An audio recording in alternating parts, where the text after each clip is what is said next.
What's going on, y'all? I'm your host, Coogler, and you are now tuning into a new video on my channel. For today's topic, I'm going to be talking about a video that was widely requested of me both on Instagram and from people on YouTube as well too. Today, I'm going to be talking about the many allegories, the most important at that I've seen in the movie Sinners. So let's get into it. Before I go deep into this topic, I just want to say a few things. Number one, I'm not going to be doing a full review of this movie. I'm simply going to be highlighting the major allegories that I've seen throughout this movie. Now, obviously, this is the type of movie that's so complex, you might have to watch it a few times to make sure that you got everything out of it and understood all the messages that were being conveyed. However, I will highlight the things that I believe are most important and also give my overall impressions of the movie. This is something that has been widely talked about on social media, but I also wanted to give my take and go see it for myself. So I'm going to first share with you my experience being in the movie theater, and then I'm also going to share my thoughts on the movie and then the different allegories and break them down and analyze them for you to understand and for you to know. When it came to going to see this movie, my original plan was to take my wife on a date so that we could go and see it together. Now, she was a bit hesitant because she's not really into horror films and it scares her. Me personally, I don't really get scared by horror films like that, but I'm not really that into them. But the minute that I heard that this was one, a movie that I had to go see, two, a movie that Ryan Coogler had produced, and three, a movie that's centered around black culture and black people, there was no way that I could refuse to go see this. I also even, again, had people who were hitting me up even via text, like my man Afro Elite, shout out to him, asking me my thoughts on this movie. So today I wanted to make sure that I broke it down. But going back to the whole movie theater, I ended up going to this place called Synergy. For those of you all who do not know, this is a movie theater where you can sit and you can go to these very comfortable chairs that recline. You can put your feet up and things like that. You can order food. So my wife and I were there. We ordered food while we were there as well too. And then there were a bunch of people in this movie theater. I won't lie. Now, I told y'all before, I like my movie theater to be kind of quiet so that I can concentrate and focus. But it wasn't loud and disruptive. It just had a lot of people. And it was a lot of us up in there. So when it came to this movie experience, I actually was still happy because of the fact that there were a lot of us there and we all seemed to be pretty focused. Now, there were people who obviously were reacting to certain things, laughing at certain things and whatnot, but at the same time, there was a good vibe when I was there. Overall, I believe this movie was spectacular. I mean, this movie had it all. Like, if I had to give it a rating, I'm just give y'all the rating early because I know I'll wait to the end. This movie was a straight 10 out of 10. I mean, it was produced beautifully. The acting was beautiful. The messages were beautiful. Everything about this movie was just superb. And if Ryan Coogler puts out content to this pedigree all the time, then I can't wait to see what else he produces. Now, I do want to say one thing that I also found interesting about this as well, too. When it comes to Ryan Coogler, I listened to the interview that he did with Michael B. Jordan, and he gave a little shout out to foundational Black Americans, which I was like, okay, that was interesting. I didn't expect that. And it kind of put us on the map when he said that. So the other thing that I kind of wanted to talk about here was, although I've been critical about Ryan Coogler in the past, especially with his work on Black Panther Wakanda Forever, which I stand by the way. I think that there was a lot of bullshit when it came to that movie. I'm just going to be totally honest with you. I thought that the way that he produced this movie in particular was a power move, and it showed how great he is as a producer. And let's be real, he's always been phenomenal, but I just didn't really care for the way that Black Panther Wakanda Forever was done. But this right here, this was a redemption, and I was definitely happy with the work that was done. Before I get into the details, I want to talk about just the title Sinners alone. Some believe that this movie was called Sinners because it was about the vampires being sinners, but that's not exactly what they were trying to get at. It's much deeper, and Ryan Coogler also made it clear that this story draws closely from foundational Black American history, which goes back to the 1930s in this instance, in the Mississippi Delta. The name Sinners is really based off of the term that has been commonly used in the past called saints and sinners. And this is a term that often refers to a two-sided coin concept. You have the saint side and then you have the sinner side.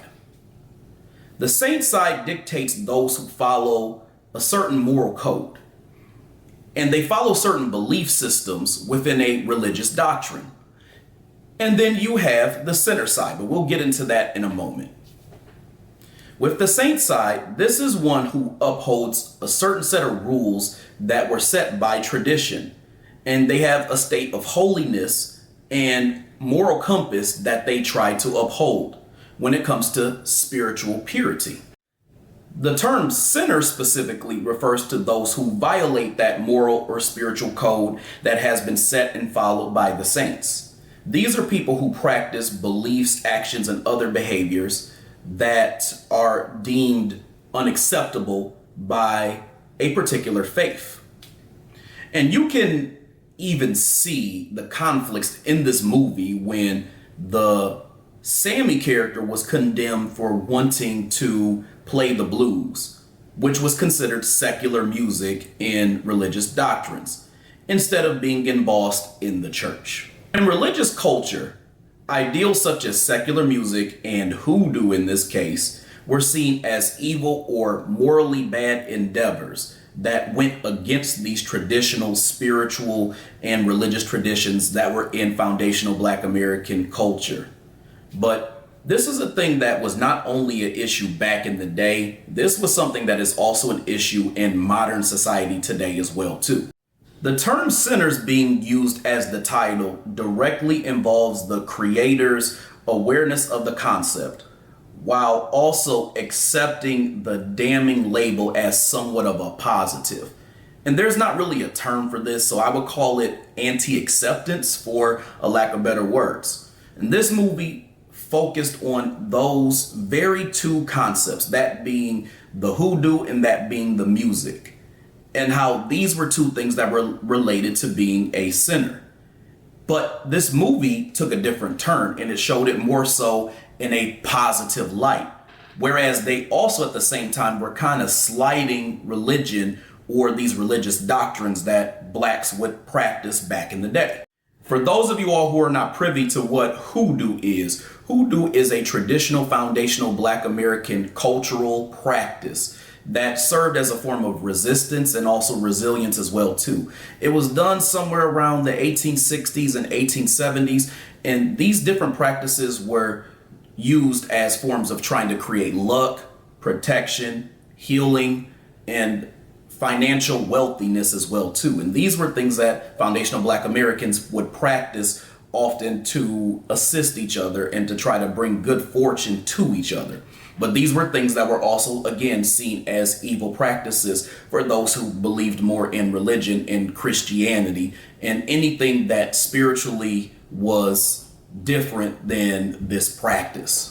This was a vampire movie, and in some instances, the vampires were referred to as devils, and they saw some of these religious disciples, or in many cases, Christians, as enemies.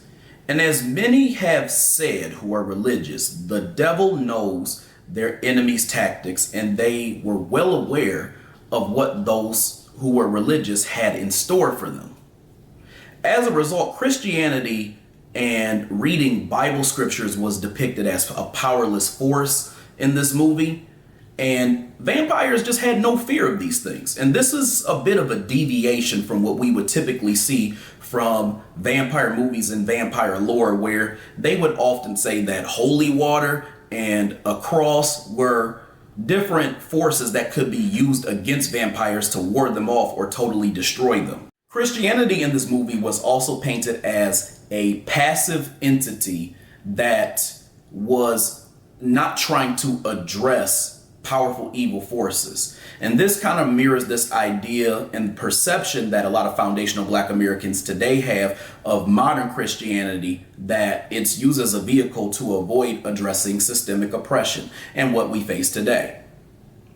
It's parallel to also how today you see that you have a lot of these old niggas, as brother Jason Black loves to talk about, and how they lead the church, and they only lead the church to preach to people how they need to pray to God for a better tomorrow. So again, that goes back to passivity.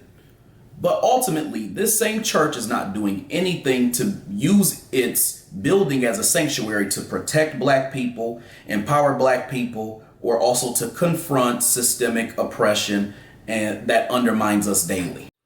Meanwhile, music was used as a powerful force that rallied vampires and gathered them.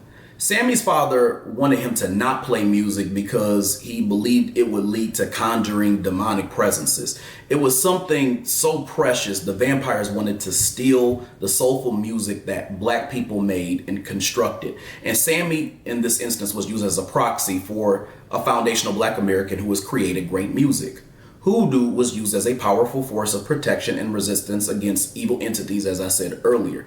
This was something that was looked down upon as an evil pagan practice by those who were considered passive in this movie, and who I'm referring to are the people who were in the church. One of the other parts that I found massively interesting in this movie was them debunking the myth of the North being this great safe haven for a lot of foundational black Americans back in the day. So for those of y'all who do not know, there was a scene where you had the Smoke and Stack brothers, and we're gonna get into these two brothers in a little bit, but I just wanted to mention this piece because it's very important and it was very telling of what they were trying to portray in this movie and also the empowerment aspect in this movie. So the Smoke and Stack brothers are from Mississippi, and they talked about how they went to Chicago. They were working there for the Chicago outfit, which they were working as gangsters. And they took the money while they were there and they used it to buy a juke joint back in Mississippi from the white supremacists. So instead of it being a thing of they went from the South to the North and stayed there, it was more so that they went from the South to the North and then came back. Now, there was a part where Sammy asked the two of them how Chicago was. And I noticed that they didn't give the typical response that you hear about the North or have heard about the North being a safe haven in this movie. In other words, one of the brothers told him that being in Chicago is like being in Mississippi, except there's big buildings instead of plantations. So he basically was saying that white supremacy is still there, but the landscape and the climate is the only thing that really has changed. And traditionally, as I said, the North has been presented as the promised land for foundational black Americans back in the day. They moved from the South to the North for what they call better opportunity. But really, this is so they can hopefully achieve access to better treatment and maybe even the benefits of the dominant society while living amongst them and working amongst them. And I'll be honest with y'all, this was even the case for my own family. For those of y'all who do not know, my family is actually from Edwards, Mississippi on my mom's side. And they moved from Edwards, Mississippi to Missouri and then later to Michigan, where I was born in Detroit, Michigan, and then raised in Oak Park, Michigan. The other thing that I like that they said in this movie was one of the reasons why they came back to the South from being in the North was because it was better to deal with the devil that they knew. This was very interesting because it shows you that they knew that both sides were that both sides had white supremacists, but they rather deal with those who will tell them to their face that they're racist versus those who would be racist but then have a handshake and a smile, which we often see today. Another thing that I found very interesting about this movie is that they showed sharecropping was actually going on in the 1930s. And this is interesting because they tried to create this idea that at a certain point slavery was abolished and that was it. So what this showed you was that sharecropping, or at least a legalized form of slavery, was still going on because you still have black people who were picking cotton in the fields even in 1932, which is the time period in which this movie was actually set. And the way that they did it was also interesting because it's like they were talking about aspects that you would typically see in a trauma sauce movie, but they didn't really stomp hard on the trauma piece of it. It felt empowering and informational. So that part was also cool to me as well too. Now I really want to break down the Smoke and Stack twins. These were two twins who, although they looked the same, had different personalities. And this goes along with this theme of duality that you will keep seeing as you're watching this film. The smokestack name was symbolic in itself. So let's talk about that for a second. A smokestack, if you all do not know what that is symbolic of progress, economic growth, and it's a reminder of industrialism and factory industries because it's smoke that's coming out of a chimney. And these are two brothers who are creating a business empire in Mississippi with their specific talents. Smokestacks also, again, come out of chimneys, and a chimney has a sense of duality to it too. On one hand, it symbolizes bad energy, destruction, and major tragedies that have happened oppressively, such as the Holocaust. But in other cases, they symbolize the home, freedom, independence, hearth, and other concepts that are powerful to foundational Black Americans. And although these were two brothers who had a shady past, they both returned home to create a symbol of resistance and freedom with their talents and personalities, which I also found to be very interesting. And by the way, since I'm bringing it up, I just have to say this. Michael B. Jordan is turning into one of my favorite actors, if not my favorite actor in modern society, because this man did a phenomenal job playing two roles at the same time of two totally different personalities. The character Smoke wore blue, which symbolized connection, wanting to have a fulfilling afterlife, and wanted to reach the heavens. Smoke was kind of a cold person. He was brooding. He was very serious. The Stack character wore red a lot, which symbolizes blood, a desire to embrace things that are tempting but evil, and also trying to live free, and more so live within the hell on earth. Stack was charismatic. He was lively. He was playful. And you can see that Smoke always had his game face on, like he wasn't letting his guard down around the white supremacists because he was so serious about his business. Whereas Stack was more open and willing to embrace temptation and was unconventional, even in the way he handled business in the Juke joint. Because think about the times where Smoke had called him out on the way that he was charging people and whatnot while he was inside of this business. Even when Remick tried to convince him to allow him into the Juke joint, Smoke wasn't really buying it. And Stack was kind of nodding his head and saying that he kind of liked the music that he was playing. So you could kind of see that they had different personalities, even in the way that they were handling this type of situation. Also, take a look at their dating choices. Smoke wanted to date a beautiful, dark-skinned, thick Black woman with a pro-Black spirit and mindset, and was also spiritually grounded in the ancestral practices such as Hoodoo. Stack wanted to run rampant with the tragic mulatto who had insecurities and wasn't 100% aware of her place in being white passing or being amongst Black society. She's someone who always had to hide who she was, and she had to live a lie. Now let's talk about them Choctaws. This also hits home for me because, as I told y'all before, my family's from Edwards, Mississippi, and it was full of Choctaws. And growing up, I was always told that my family belonged to the Choctaw tribe.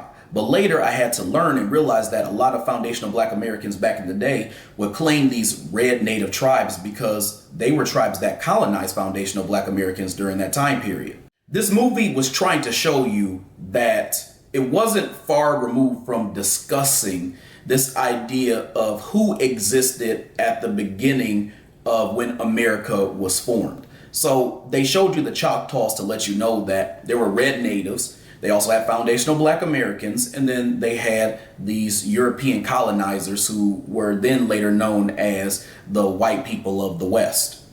Now, the red natives in here were portrayed as vampire hunters. I also noticed that they were quick to show up for the white supremacist couple at their house and attempted to help them in getting rid of the vampire, or at least they warned them to stay safe if they see it. However, I don't know if y'all noticed this, but the red natives never even helped the foundational Black Americans who were being attacked by them one bit. They never came to their aid. They never warned them. They never told them to stay safe. They never came to the Juke joint. This shows that they made it their duty to protect not only themselves, but also the white supremacists, and that they had an alliance And this also was symbolic of how this would later lead to things such as the dolls rolls and the $5 Indian concept. In this movie, a big theme was this idea of letting people in. Let me in this door, let me in that door. This was a big thing that you saw all throughout this movie. So I want to start off by talking about when Remick, who is the villain, or at least the movie portrayed villain, went to the door of these KKK members. They were a couple who were part of the KKK. And this was the first time that we seen that a vampire was present. So just a little bit of background. Remick was Irish. And this is important because around that time, the Irish were still considered an oppressed group in America. So they were still considered oppressed in 1932. He saw that this family too was racist and they were part of the KKK. So on one end, he hated them because of the ill treatment that he received as an indentured servant. And it also showed that he attempted to seek revenge. On the other end, this was a symbolic message about how the Irish wanted to reap the benefits of being a part of the dominant society, therefore creating this gigantic conglomerate of white supremacists that we see today. This was also shown when they all joined as a vampire team. The white supremacists, which were once made up of a few Europeans that ostracized the Italians and the Irish, were now fusing to become one big white supremacist union that now included the Italians and the Irish.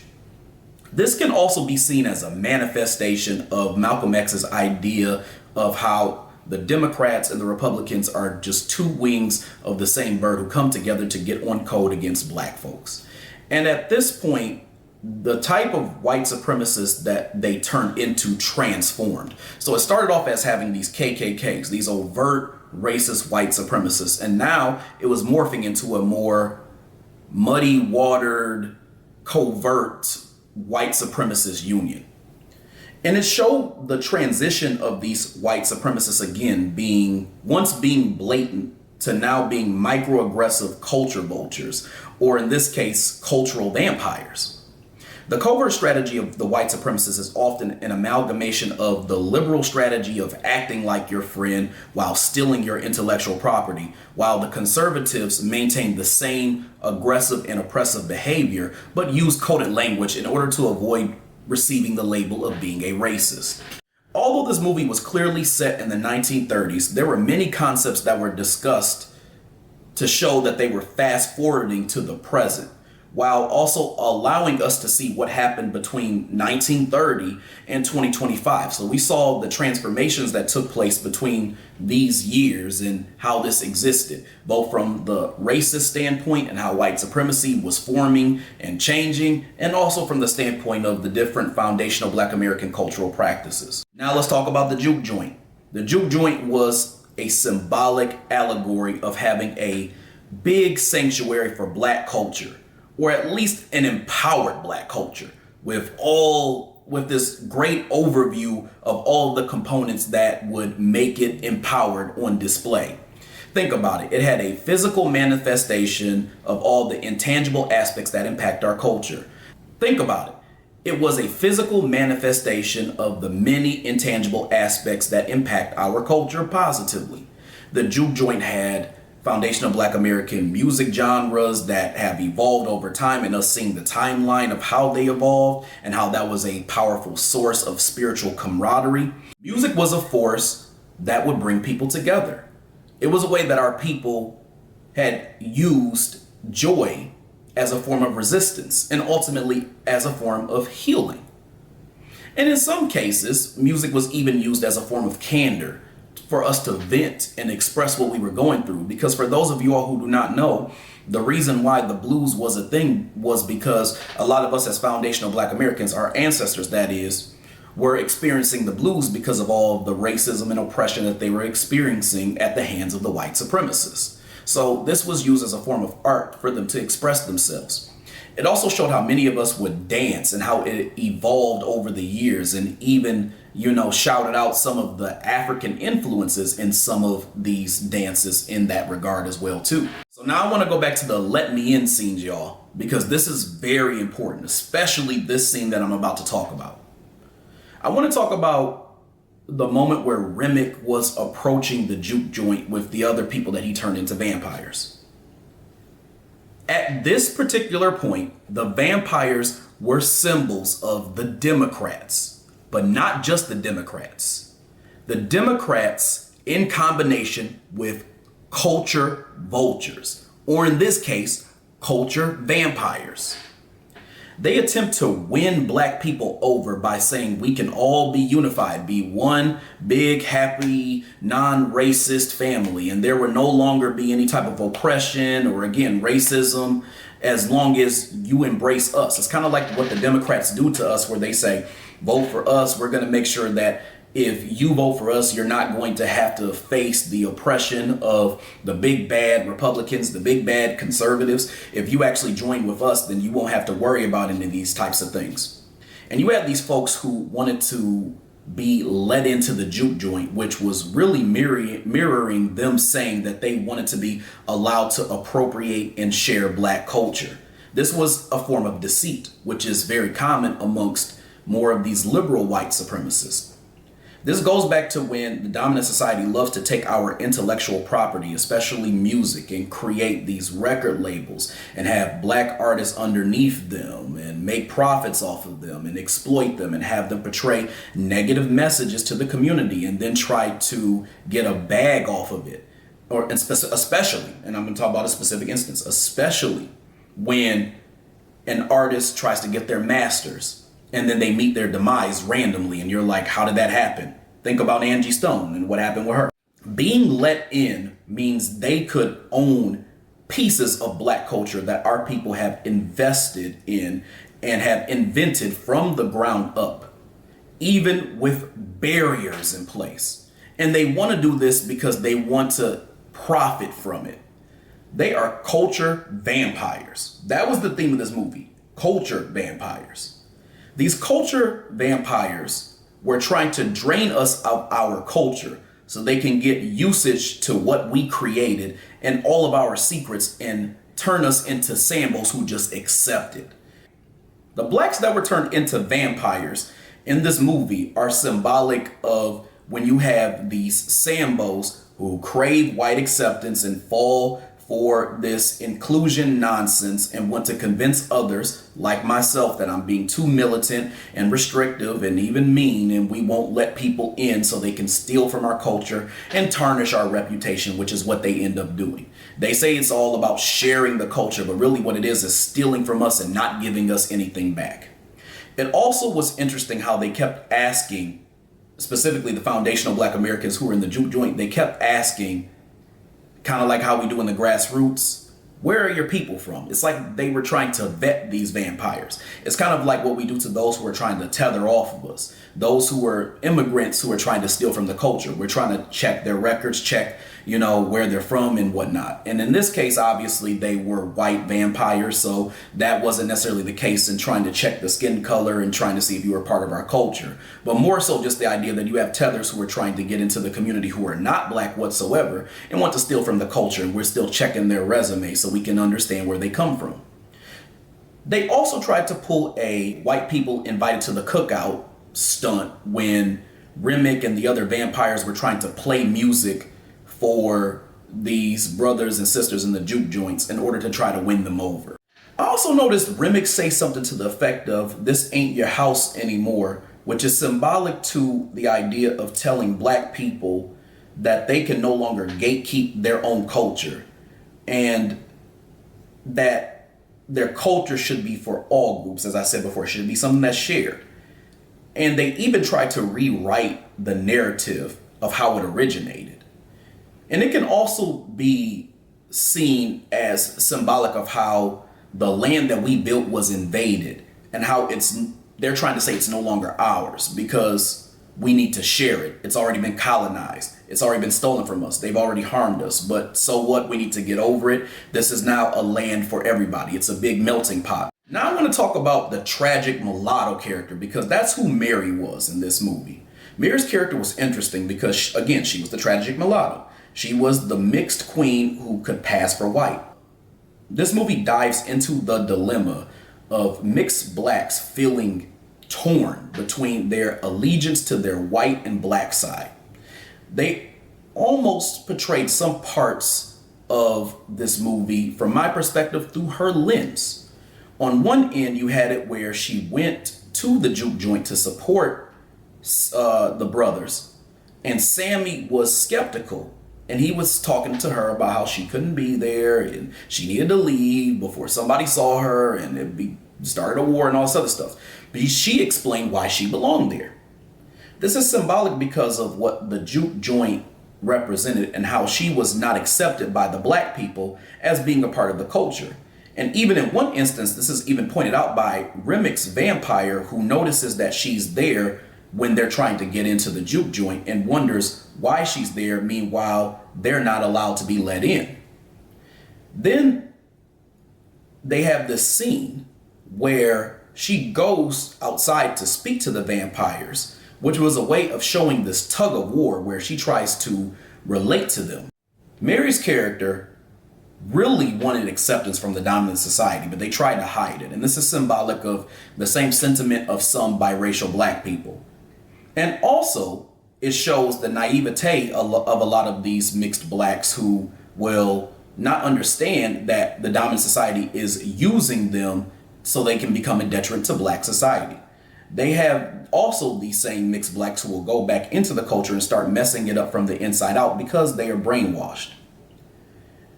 And in this movie, you can see they're using Mary's character and turning her into a vampire almost to be symbolic of this idea that whites in the dominant society take their mixed children and they brainwash them as pawns against the black society and try to destroy it from the inside. They have it where they're so brainwashed to the point where some of them will point out how a lot of black people did not accept them, while at the same time turning a blind eye to the racism of their white parent. And often these white parents will use them as black mouthpieces to either spew anti-blackness or to do something that is anti-black. It reminds me of things like the show Queen Sugar. And I don't know if y'all have ever seen it before, but there's a character on Queen Sugar. Her name is Parker. And Parker, that's a beautiful sister. I ain't gonna hold you. Brothers, we must stay focused. I know. Anyway, in Queen Sugar, Parker was a mixed black woman, or that's who she portrayed. And she was a part of this family called the Landry family. And the Landry family was using her in order to be a mouthpiece to help take the land of the Borderlones, which was a black family. And the Borderlones had these different crops that they owned in Louisiana.